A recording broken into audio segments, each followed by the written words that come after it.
But again, something like the free market is kind of synonymous with America. And if you don't like it, I don't know how you can say you love this country. You know who loves this country? You know who's not constantly complaining about what happened 200 years ago and who's not obsessed with seeing America through shit-colored glasses and shaking off the stench of what irredeemable privileged we are? Immigrants. AOC says so many people in this country hate women. Oh, geez. Even the guy at the party who pulls out a guitar is like, way to ruin the fun. Bill Maher is once again taking aim at the far left, accusing them of despising America while glorifying nations with far worse histories. In recent times, many, particularly from the liberal side, have relentlessly criticized the U.S. for even minor imperfections. While Maher admits that some of these critiques have a point, he believes most are blown way out of proportion. So, he stepped up to set the record straight, and his response was nothing short of explosive.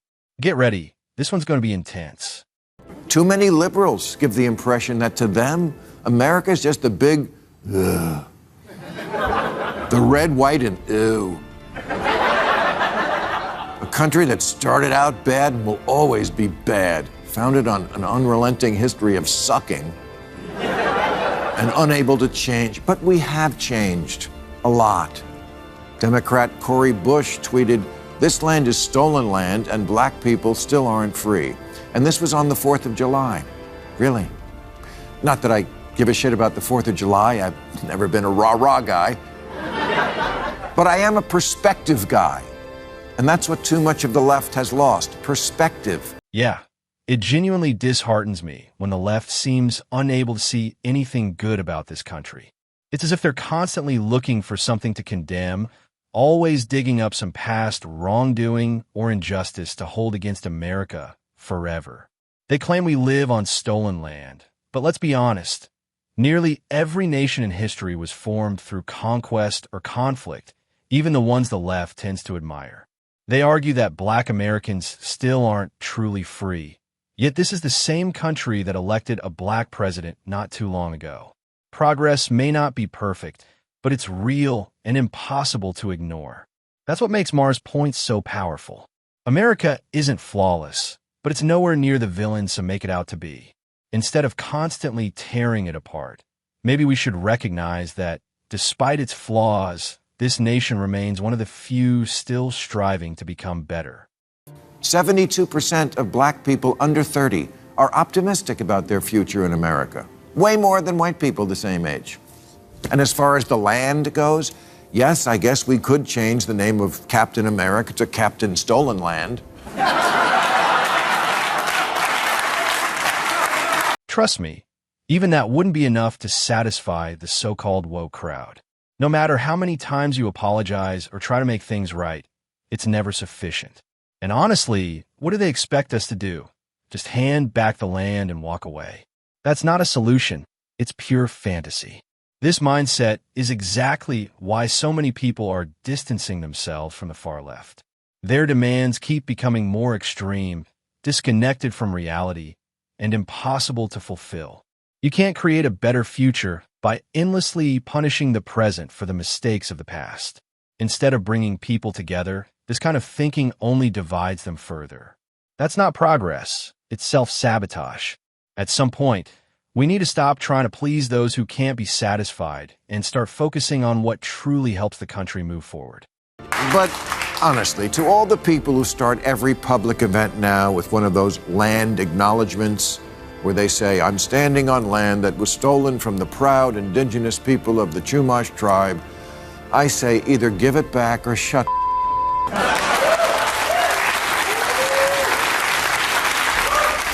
Yeah, I couldn't agree more. It's time to stop the pandering, the empty speeches, and the endless virtue signaling. Woke liberals love to talk about land acknowledgements, but what do those words actually accomplish? Reciting a few poetic lines before an event doesn't fix anything. It doesn't rewrite history, and it certainly doesn't change anyone's life. If they're truly committed to returning the land, then let's see them take action, starting with their own homes, properties, and universities. But of course, that's where their commitment stops. It's all about appearing virtuous without making any real sacrifices. Maher's point hits hard because it's true. This obsession with image over impact has turned genuine activism into little more than a stage performance. What America really needs isn't more grandstanding. It's honest dialogue and practical solutions. Otherwise, all these acknowledgments are just hollow words fading into nothing. AOC says so many people in this country hate women. Oh, geez. Even the guy at the party who pulls out a guitar is like, way to ruin the fun. There's no country in the world today that recognizes and protects the rights and freedoms of women more than America. From equal access to education and employment to the right to speak freely, vote, and lead in every field, American women enjoy liberties that millions around the world can only dream of. So for AOC to claim that America doesn't like women simply because voters didn't choose Hillary Clinton or KLA Harris feels incredibly disingenuous. Elections aren't popularity contests based on gender.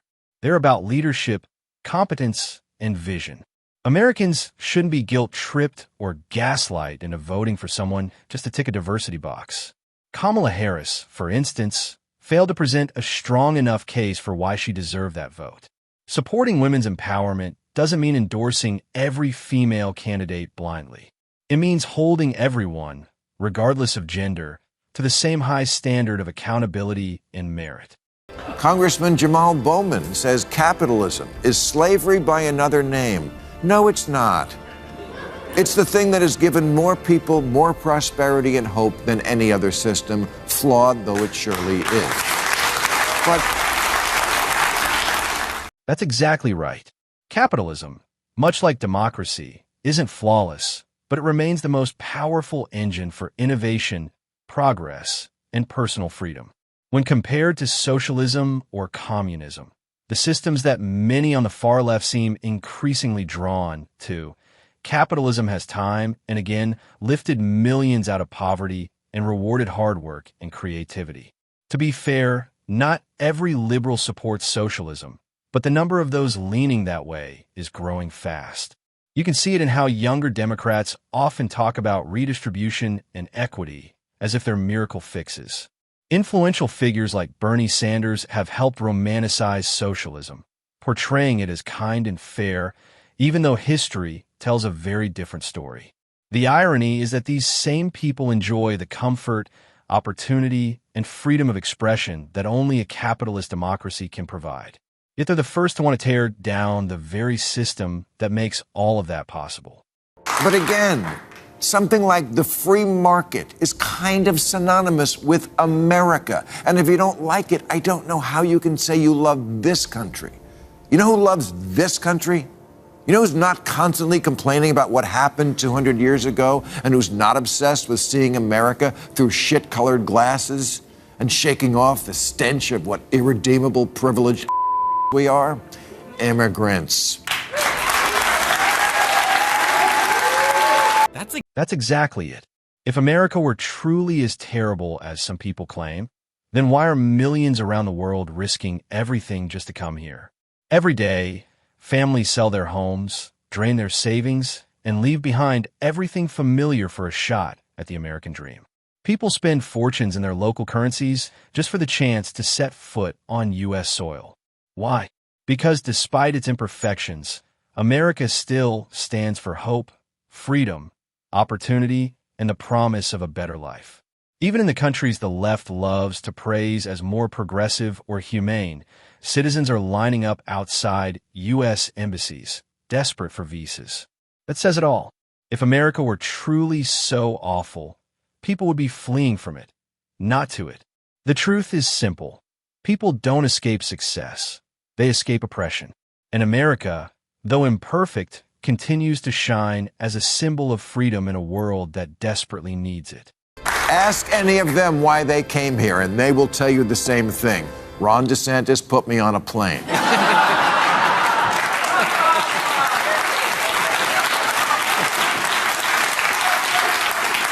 But they will also tell you that America, for all that's so shitty about it right now, is still the last best hope. And those people asking for our votes to take it over should remember that. Yeah, honestly, the Democrats' constant habit of criticizing America is only hurting their own cause. You can't win voters by convincing them that their country is beyond saving.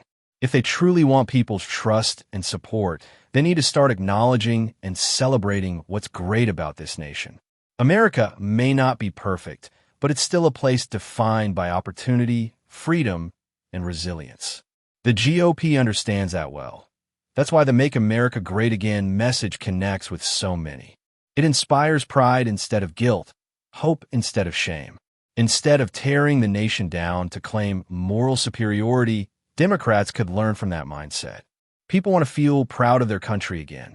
They crave optimism, not outrage. Until the left understands that patriotism isn't something to be embarrassed about, they'll keep losing ground to a party that actually believes America is worth standing up for. And that is what's so odd about this time that we're living in. For all the talk about fighting for the soul of America, nobody seems to like it very much. Anyone who hopes to lead this nation must first reignite our love for it. Real leadership isn't about dividing people through ideology. It's about reminding them of what binds us together. The Democrats launched their ambitious Build Back Better plan, promising a stronger and fairer America. But after 4 years in power, what did we really get? Endless debates over pronouns, gender identity, and abortion dominating the national stage. It's not that these issues are unimportant. They are, but they shouldn't drown out the real problems everyday Americans face. The economy was struggling, inflation kept rising, the border was chaotic, and national security felt shaky. Instead of focusing on the fundamentals, jobs, safety, and stability, the administration got lost in cultural battles. A true leader should rise above the noise and channel the nation's focus toward what truly matters: rebuilding unity, restoring prosperity, and reigniting pride in being American. You can get creative with a novel, a TV show, or a movie, but history books, that's not supposed to be fan fiction. How we teach our kids history has become a big controversy these days, with liberals accusing conservatives of wanting to whitewash the past, and sometimes that's true. Sometimes they do. But plenty of liberals also want to abuse history to control the present. And last month, a scholar named James Sweet caught hell for calling them out for doing just that. He criticized a phenomenon known as presentism, which means judging everyone in the past by the standards of the present. The far left doesn't just criticize America's present. They've made it their mission to dismantle its past. Nothing ever seems to satisfy them. The present is never good enough, and the past is deemed unforgivable. They reject the nation's history, its founders, and even its symbols, as if perfection were ever achievable. Every era and every figure is scrutinized until all that's left are their flaws. It's exhausting, and honestly, it's counterproductive. You can't create a stronger future by endlessly despising the past that shaped the present. Yes, America has made mistakes. Every country has, but has also evolved, reformed, and led the world in progress. That's why it's nearly impossible to appease these critics. The goalpost keeps shifting, and no amount of change will ever be enough for those who see everything through outrage instead of perspective. As Maher pointed out, America isn't perfect, but it's still the greatest experiment in freedom the world has ever known. The left's obsession with self-blame helps no one. Real progress begins with gratitude, not resentment.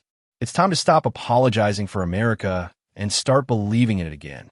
And that wraps up today's video. If you enjoyed it, be sure to like, share, and subscribe for more content like this.